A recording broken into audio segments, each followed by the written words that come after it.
কৃষ্ণনগরকে আমি শেষ করে ফেলবো।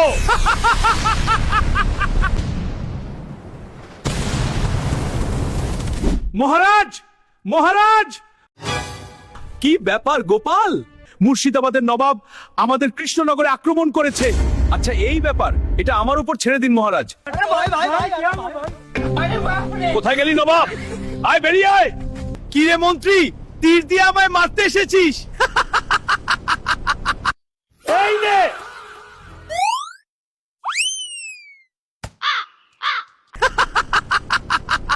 এই নে, এবার সামলা।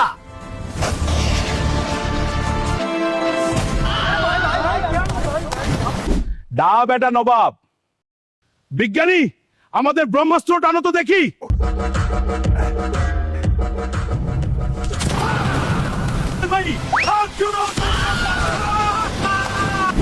আমরা জিতে গেছি, আমরা জিতে গেছি।